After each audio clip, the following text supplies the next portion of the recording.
Olá, pessoal! Eu estou aqui então para apresentar o nosso trabalho sobre a neuroanatomia. As acadêmicas compostas desse grupo foi a Aline, a Érica e a Letícia. Eu vou falar um pouco sobre o sistema nervoso central. Então, o que ele é? Ele é um conjunto de células que regula o funcionamento e o comportamento nosso. Ela coordena também as funções corporais, gerando a nossa adaptação ao meio externo e interno, como a temperatura do nosso corpo. E também possui as funções superiores, que é a memória, a aprendizagem, a nossa personalidade, a linguagem, a percepção também sobre o meio, a atenção. E ela é composta, então, a anatomia, pelo encéfalo e a medula espinhal. O encéfalo, ele é um conjunto do cérebro, do cerebelo e do tronco encefálico. E a medula espinhal são os nossos nervos. Então, a cabeça. Ela é formada pelos ossos do crânio e os ossos da face. Os ossos da face, eles são ímpares, formado pelo esfenoide e o etimoide. O esfenoide, ele é um osso situado na base do crânio, atrás do lobo frontal e na frente do lobo occipital. Então, ele fica no meio desses dois lóbulos. E o etimoide é um osso único e poroso, localizado na região médio-facial do crânio. Contribui para os limites da órbita ocular e da cavidade nasal. Também os ossos da face são a base para os músculos. E o osso do crânio são ossos ímpares, formados pelo lóbulo frontal e occipital, e pelos ossos pares, formado pelo lóbulos parietal e temporal. Então, o crânio, ele tem a função de proteger todo o sistema cerebral. E o cérebro, ele é o que controla o sistema límbico, que é responsável pelas emoções. É cheio de sulcos que delimitam os giros. Esses sulcos são as curvinhas que o nosso cérebro possui. E também ele controla a área pré-frontal, né? A área pré-frontal controla todo o cérebro. Os neurotransmissores são definidos como mensageiros químicos que transportam, estimulam e equilibram os sinais entre os neurônios, ou as células nervosas e outras células do corpo. O neurotransmissor é liberado do que é conhecido como terminal do axônio após um potencial de ação ter alcançado a sinapse, o lugar onde os neurônios podem transmitir sinais uns aos outros. Esses mensageiros químicos podem afetar uma ampla variedade de funções físicas e psicológicas, sendo elas o sono, o medo, o apetite e o humor. Os neurotransmissores também agem como uma chave e o local do receptor age como um bloqueio. E se o neurotransmissor for capaz de funcionar no local do receptor, ele provocará mudanças na célula receptora. Nós temos tipos de neurotransmissores. A dopamina tem uma ação de influência nas nossas emoções, sendo ela no ânimo, na energia, na motivação, no nosso aprendizado, no nosso humor e na nossa atenção. Além disso, a dopamina atua controlando o sistema motor e a sua deficiência pode afetar os movimentos. Serotonina. Ela desempenha um papel importante na regulação e modulação do humor, sono, ansiedade, sexualidade e apetite. Significantes quantidades de serotonina são encontradas na região superior do tronco encefálico. Glutamato. Desempenha um papel em funções cognitivas, como a memória e a aprendizagem. As quantidades excessivas de glutamato podem causar o êxodo da toxicidade, resultando na morte celular. Esse êxito, causado pelo acúmulo de glutamato, está associado a algumas doenças e lesões cerebrais, sendo elas Alzheimer, derrame cerebral e convulsões epilépticas. O GABA.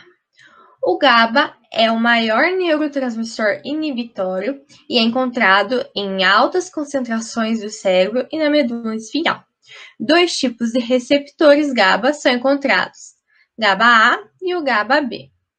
No GABA A, tem o córtex cerebral, o hipocampo e o cerebelo.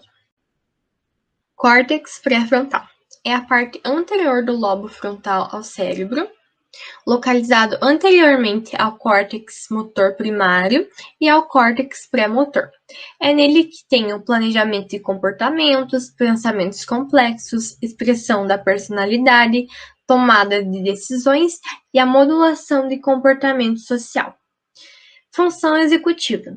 Se relaciona a habilidades para diferenciar pensamentos conflitantes, consequências futuras de atividades correntes, trabalhos em relação a uma meta definida, previsão de fatos, expectativas baseadas em ações e controle social. Está baseado na função executiva, o pensamento, a emoção, a situação e o comportamento. As sinapses é a região localizada entre os neurônios, onde agem os neurotransmissores.